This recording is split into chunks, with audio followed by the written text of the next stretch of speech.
Hello everyone, Shroomraver here, and welcome back to Let's Make a Mini, where I'm going to be taking some of our favourite characters from the world of TV, movies, video games, comics, anything like that, and make them as D&D or other TTRPG playable minifigures on Hero Forge. Yes, indeed. Yes, we're making on Hero Forge, as ever. Links down in the description below to a wonderful site where you can create all sorts of minifigures for all your TTRPG needs. Now, in the previous two episodes of this, we started off, of course, with Kratos, and then we moved on to Ash Ketchum. Right about now, we're going to be looking at, and I'm hoping I'm saying this right, because I actually have a real problem pronouncing this guy's name uniformly. Sokka. I'm hoping Sokka is how it's actually pronounced. That's how I'm going to be going forward with it. It's Sokka from Avatar: The Last Airbender. There are plenty of characters we could choose from Avatar. I wanted to go with Sokka because you can actually make him relatively easily on this site. There are other characters that I'm going to be doing that are a little more complicated, but Sokka is a really nice starting point.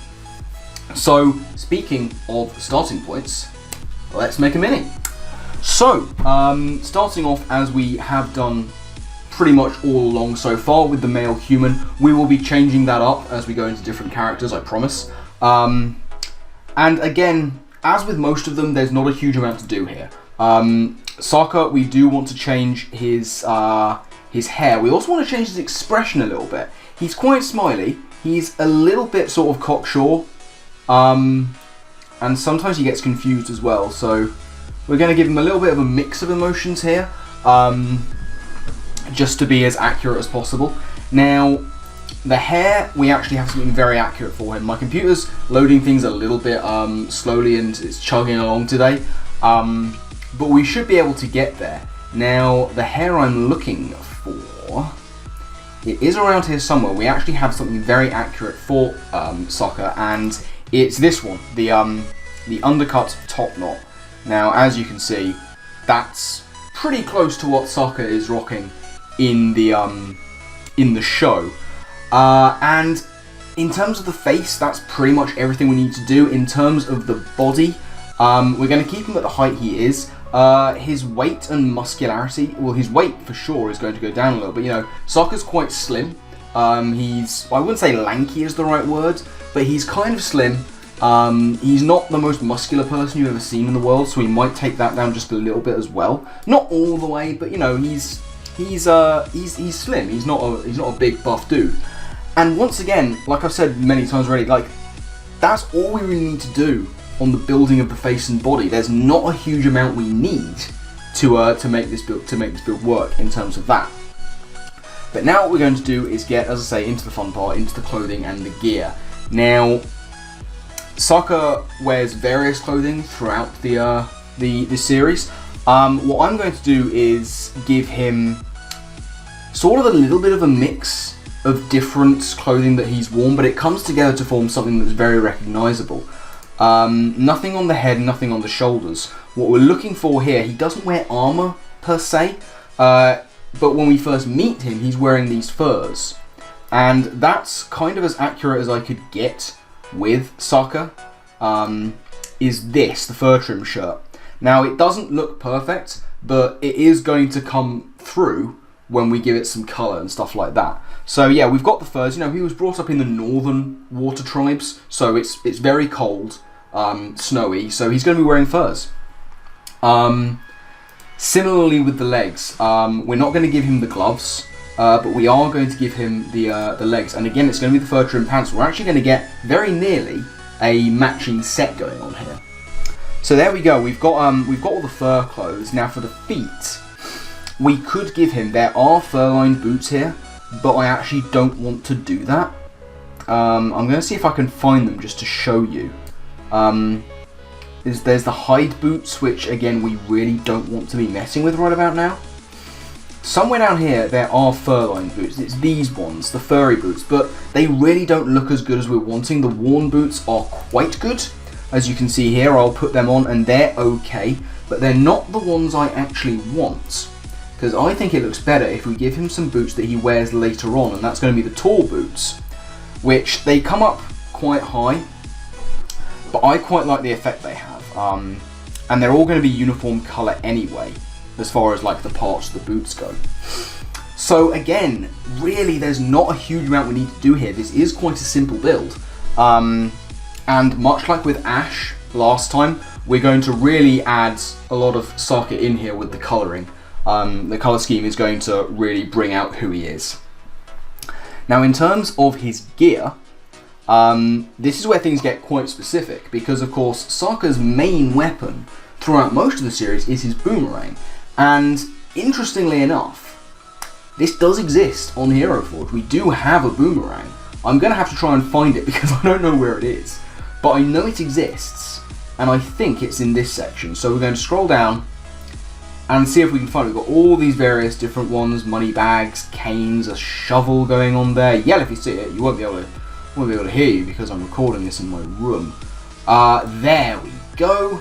Boomerang. And there it is. There is the Boomerang. It's not exact, but it's as close an approximation as we're going to get to his main weapon. Now, I have a pose in mind for this, and we're going to see that his Boomerang's in his left hand. But I've actually had a look into this, and I'm not sure whether I'm seeing videos where it's been reversed for copyright things, but in videos I've seen, Sokka does use both hands to throw his Boomerang. We know that he, I think he writes with his right hand, but he eats left-handed, so there is a fairly prominent school of thought that Sokka is ambidextrous. So with that said, I don't mind putting the Boomerang in his left hand. But as we know, that isn't his only weapon. Later on, he gets a sword. And we're going to have that, but we're not going to have it in his hand. We're actually going to put it on his back, because that's where he keeps it for the most part. Now it is a katana of sorts, which is this bad boy here. I think I actually want it on the other side. Yeah, there we go. So we put the katana on and there it appears, which is lovely. So again, that's much of all we need to do with Sokka is right there. What we can do is sort out the base though. And I'm going to use a base texture that I don't use very often. It's this ripple base. Like you say, it's good for sand, snow, or waves. And as we know, he comes from the Northern Water Temple, or sorry, the Northern Water Tribe, which is Arctic conditions. You know, he lives in snow, so that's going to be really useful there. And there are a few little bits and pieces we can add on before we start colouring. The first one of these is going to be the first item we add. You know, Sokka, as they're going on the journey with himself and Aang and Katara and Toph later on, etc., etc., he's kind of like, certainly early on, he kind of puts himself forward as like the planner, and you kind of see him as almost being in charge of like the campsite and stuff. So with that in mind, what we do want to do, plus he's in the snow, so it'd be nice to give him a little bit of heat, a little bit of fire, and somewhere around here there is a campfire, and it's right here. So we're going to add the campfire in. Again, this is at the back. This is not going to matter. We can move it around later.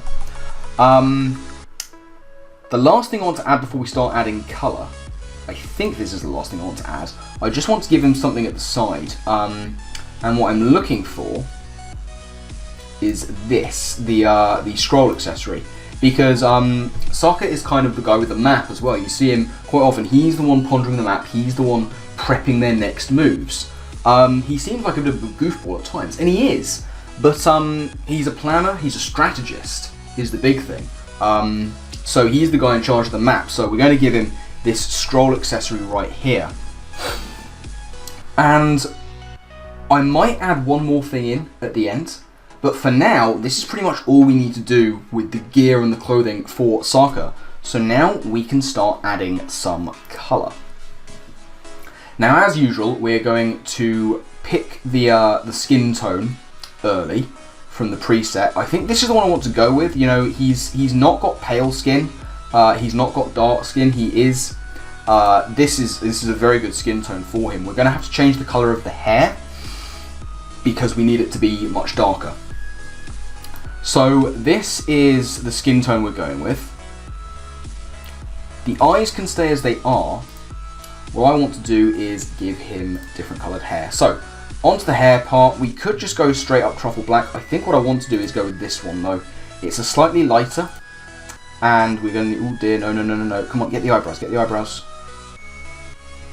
It's really difficult to get this, but there we go. So there's the eyebrows in. And that's much more of his kind of skin tone and hair colour. And that's pretty much all we need to do with his skin tone. That's all we need the presets for. Because now we can get on to really customising this guy with paints. So, what do we need? Well, we need some kind of cloth for his main outfit. We need some kind of fur for the fur trim.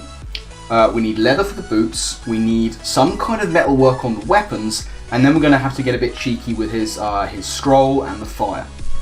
So, starting off, the main focus is going to be the cloth. And there are many different blue coloured cloths down here. Let's try this one. That's pretty good actually for first attempt.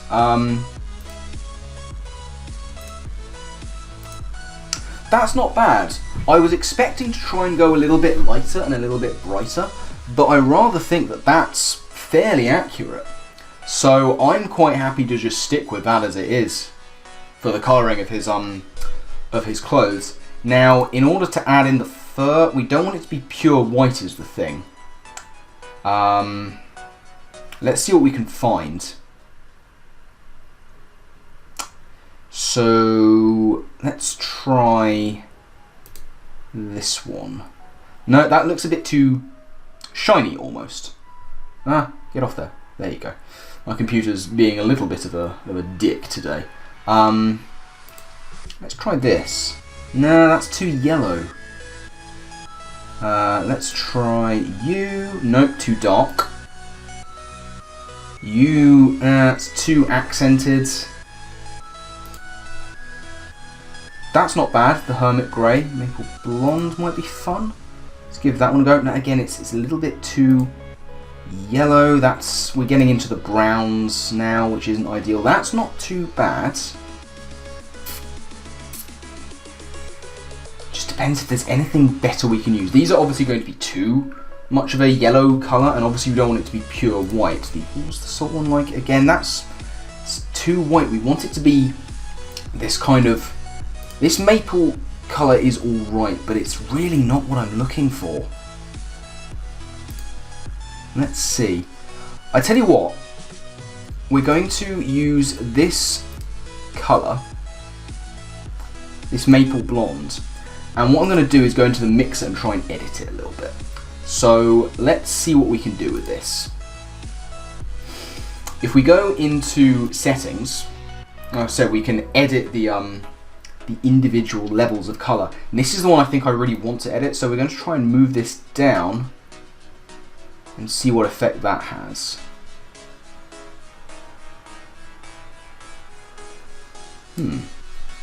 That could work. The low colouring is going to be the accenting, which I kind of want to mute as well. Yeah, that's not bad. That's not bad at all. See if I can find myself a reference picture. Really quickly, I'm going to see if I can look this up. This is super professional. Let's look up Sokka. Come on, Sokka, where are you? Images. Let's have a look and see what we can find. My phone will play ball. Do you know, it is a little bit whiter, actually. Maybe white is the way to go. Oh, someone's messaging me. I will get back to you shortly, my dear friend. Yeah, it seems that maybe actually this white is the way to go. All that for nothing, but we did learn a little bit about messing with the colours once again. That's where we're going to stop with the fur, I think. I think, you know, we've done what we can here. One thing I will do while I'm here is find... that's not quite what I'm looking for. Let's go with a bone colour. We want to get the snow in. And this is about as white as it gets. No. No. We want to do it properly. There is no quote-unquote snow colour. This polished marble is all right. And once again, we're going to be able to edit that. So let's do that now. Let's edit this marble. What we want to do is get rid of this colouring. So we're going to go up. Well, we'll take it down there, and the mid colour for the top, that needs to move up here as well. We obviously don't want it to be pure white, but that's pretty good. That's a pretty good approximation of the snow. So we'll leave it there. That's pretty not bad. There's one thing I've forgotten to do, and that is give him his little headband thing in blue as well. So, that's not too bad so far. Now we need to focus on the boots. Now we want leather for sure. And I think this is usually what I go with.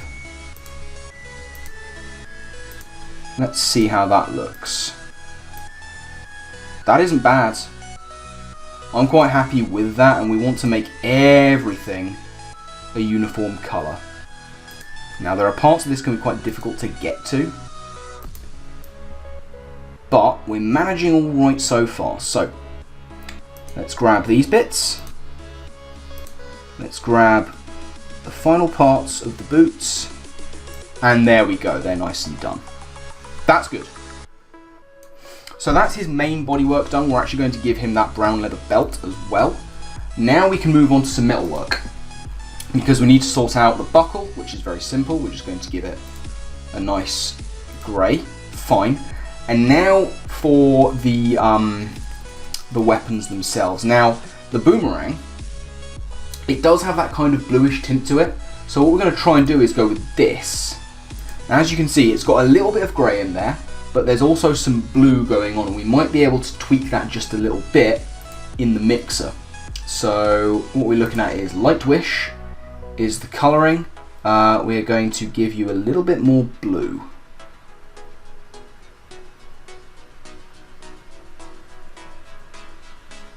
Let's see.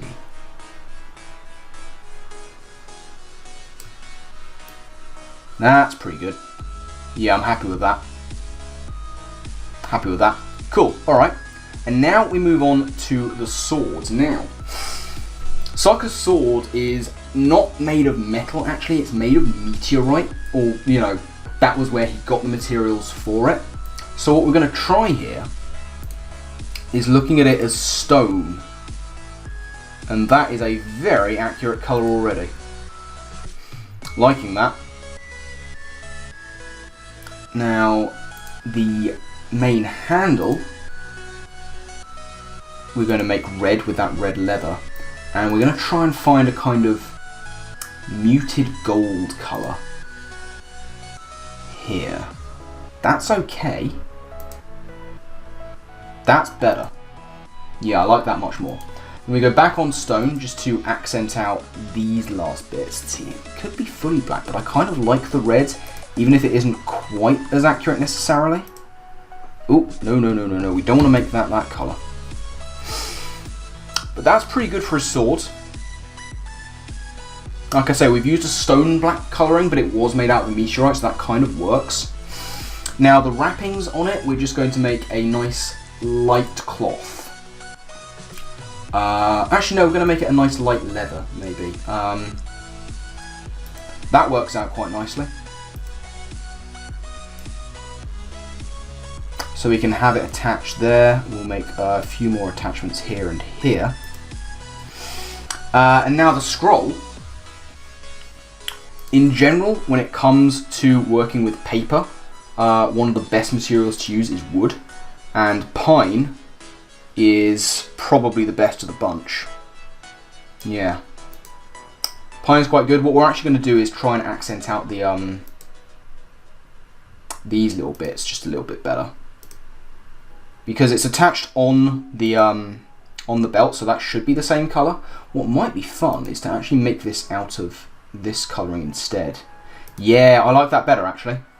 We'll lose the wood. Wood is generally used for paper products in these things. Like for example, there's a stack of books you can have on the base, and it's quite useful to use a wood colouring for the paper pages, because then you use leather for the binding and the outside. But in this case, I think using this leather colouring on the scroll is for the best. Now, the final thing here is the fire.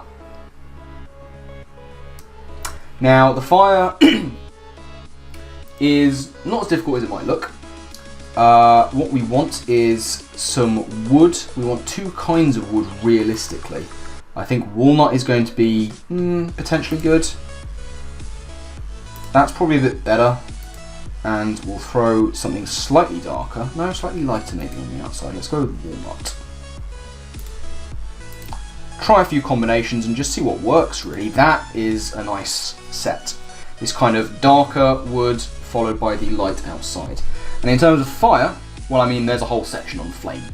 We're going to go as natural as we can. We've got a burning red and we've got a wild flame, which is probably going to be our 2.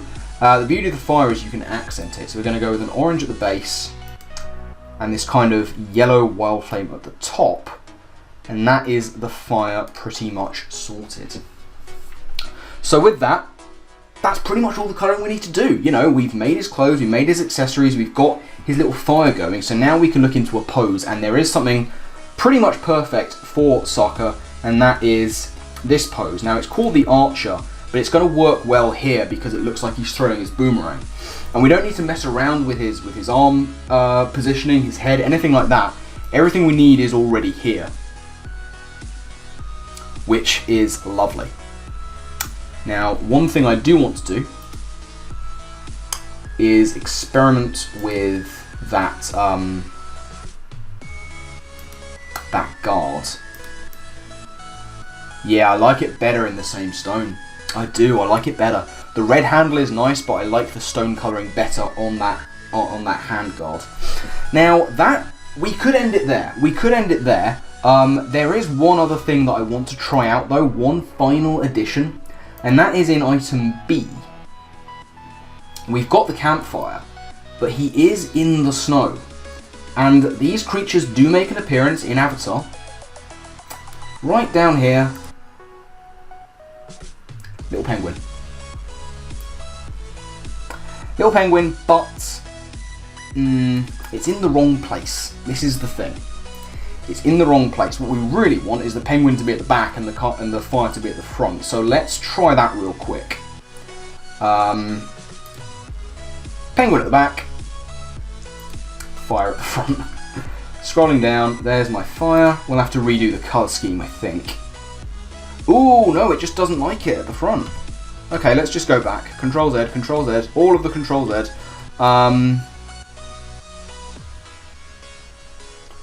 Well, in that case, we will be able to move some stuff around. So, first off, the pose on the penguin. The penguin is not attacking. We just want to make the penguin kind of chilling. Ooh, we can actually make it dance. Yeah, let's do that. That's fun. Right, let's give our penguin some colour. We're going to be... Ooh, it's loading. It's taking its time. There we go. Perfect.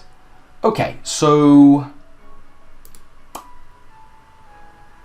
Let's see if we've got any orange for the beak. We do. And a little bit of this for the claws. There we go. Can we put bird eyes into this thing? We can. Lovely. That's perfect. We've had trouble with eyes on creatures in the past, obviously in the last video. It looks like it's working quite nicely here. We're going to make this penguin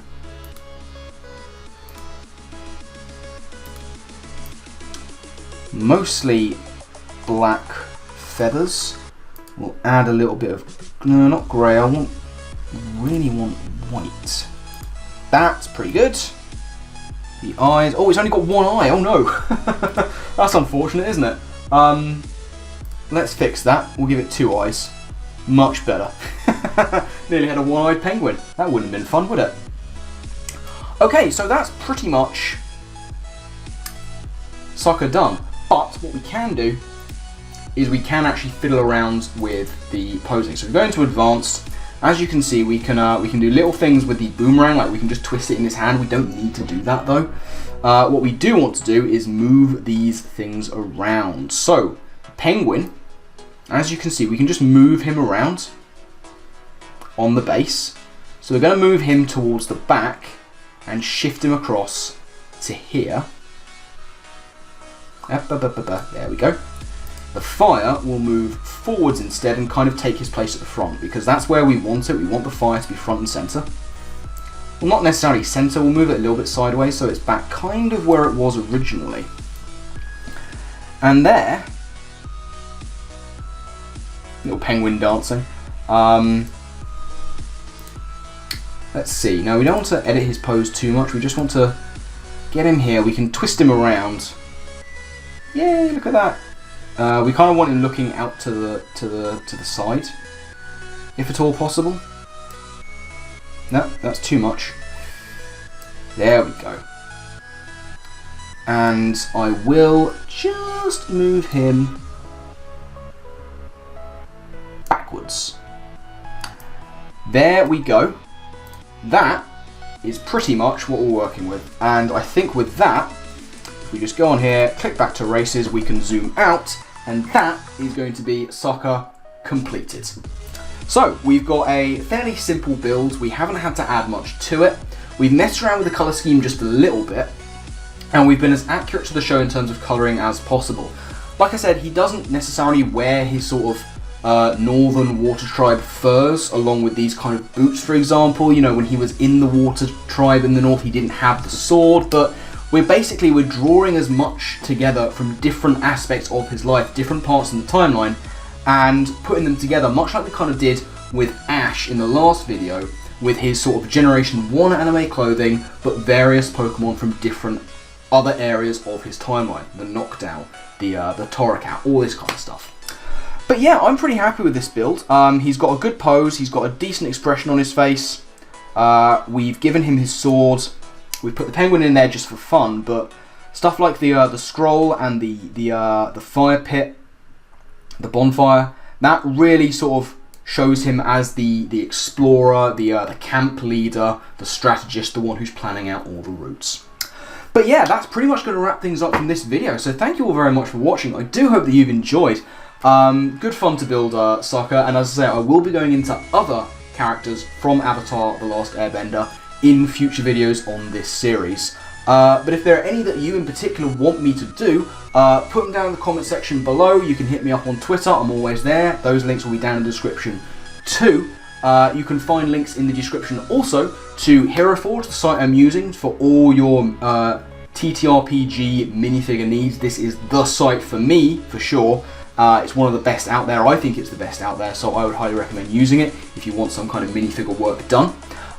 You'll also find links. I'm going to put this guy's link in every video pretty much. Tulok the Barbarian, the man who inspired me to make this series of videos with his own series focusing on popular culture characters in D&D as well. But I'm going to wrap things up from here. I've rambled on for far too long. So my final thank you to you all for watching, and I guess with that, I'll see you next time. Laters.